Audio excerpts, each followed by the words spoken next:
కాంగ్రెస్ ఎంపీల గురించి కేటీఆర్ తప్పుడు ప్రచారం చేస్తున్నారని కాంగ్రెస్ ఎంపీ చామల కిరణ్ కుమార్ రెడ్డి విమర్శించారు. బీఆర్ఎస్ హయాంలో తెలంగాణలో డ్రగ్స్ కేసులు పెరిగాయన్నారు. బీఆర్ఎస్ డ్రగ్స్ ను ప్రమోట్ చేసిందన్నారు. గ్రూప్ 1 ఉద్యోగాల గురించి తప్పుడు ప్రచారం చేసే వారిపై కఠిన చర్యలు తీసుకుంటామని అన్నారు. 8 మంది ఎంపీలు క్రాస్ ఓటింగ్ అయిందని చెప్తున్నారు. వేగ్గా ఏంటంటే నిన్న ఎవరో వాళ్ళ దగ్గర మ్యాడ్ ఫెలో మాట్లాడిందని చెప్పి ఈ ఫెలో మాట్లాడుతుండే. 2 లోకల్ బాడీ ఎన్నికలలో మాకు చిత్తశుద్ధి లేదని చెప్పే ప్రయత్నం చేస్తున్నాం.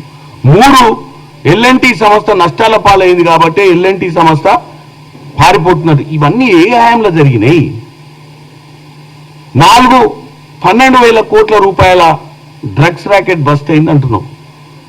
అది ఎప్పటి నుంచి నడుస్తుంది అక్కడ డ్రగ్స్ బిజినెస్? అక్కడ ఎప్పటి నుంచి ఈ ఫార్మా కంపెనీల ఈ డ్రగ్స్ తయారీ నడుస్తుంది? 10 ఏళ్ల నుంచి నడుస్తుంది.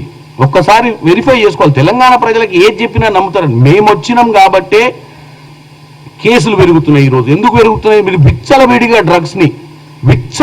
డ్రగ్స్ ని హైదరాబాద్ లో పెడ్లర్స్ పబ్ల ముందు క్లబ్ల ముందు మీరు ప్రమోట్ చేసిరు కాబట్టి మేము వచ్చినాక వాళ్ళని పట్టుకున్నప్పుడు ప్రవీణ్ కుమార్ ఎవరు ఐపీఎస్ ఆఫీసర్ ఉన్న ప్రవీణ్ కుమార్ చెప్తుండ్రు కేసులు పెరిగినాయి. కేసులు ఎందుకు పడతాయి? పోలీస్ ఆఫీసర్ గారు దొంగలను పట్టుకుంటే కేసులు పెరుగుతాయి.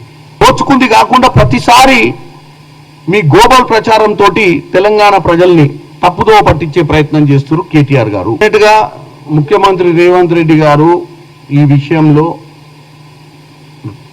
నిర్ణయం తీసుకుంటారు. ఎందుకంటే వాళ్ళు మాట్లాడిన మాటలను ఏది కూడా, ఎందుకంటే పిల్లల భవిష్యత్తుకి సంబంధించిన ఇష్యూ, సెన్సిటివ్ ఇష్యూ అని చెప్పి ఫస్ట్ ఫేజ్లో ఎక్కువ మాట్లాడలేదు. కానీ డెఫినెట్గా వాళ్ళు ఎప్పుడైతే ఈ 1700 కోట్ల విషయం మాట్లాడిండో డెఫినెట్గా దాని యాక్షన్ తీసుకుంటారు.